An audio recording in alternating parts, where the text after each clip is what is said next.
Hello everyone, welcome to Techwiden.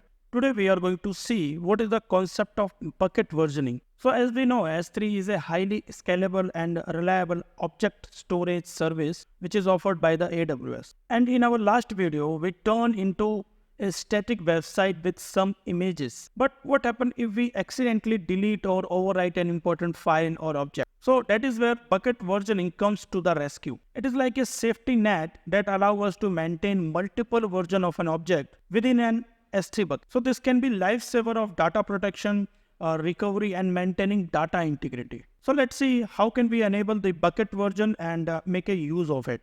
So we are on EC2 dashboard, click on S3. So as you know, we have Techwiden 3 as a bucket already. So we will continue from it, right? Click on it, go to the properties. Now in property, we have second option of bucket version. As we already discussed, versioning means which keep our multiple variant of any object in the same bucket. And we can use versioning to restore our data of every version of every object stored in our bucket. And we can easily recover from both unintended user action and application failures. So let us edit it. Click on edit. By default, it is suspended. Let us enable it and save changes. If we already make bucket policy regarding their versioning, then we have to change the lifecycle rule of an object into our bucket. So we must keep it in our mind. We will discuss it when we explore lifecycle policies of bucket. Now go to the object. Currently we have some object and we can see there is a selectable icon of showing the versions. Enable it. And we can see our all objects are in a raw format. So currently we do not have any previous version of any object. So let's do one thing. We are going to change our index.html file and save it over here with same name, but different configuration. It means we are going to save two versions of index.html file. For it, let's go to our HTML code and change over it. So let me change the image name. So first we have car.jpg. Now let us change it into the training.jpg and save the file. Upload the same index file. As you can see, there is no change in index file because both the file having same name. But let's go to our website. Remember, in our last video, we turned our S3 bucket into a static website. So go to the property. Copy the link of website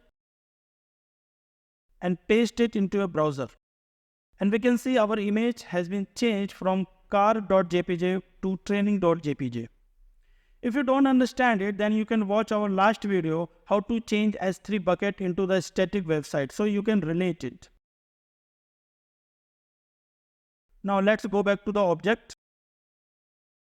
When I enable the option of show version, now we can see there is a two version of index.html and our current version has a version ID.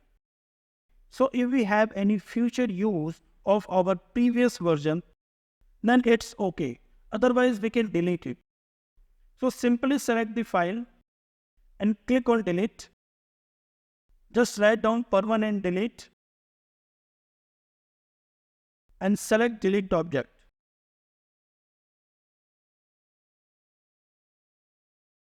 And because we have deleted the current version, so our website shown our previous version of our website, in which we can see the change of images from training.jpg from a car.jpg.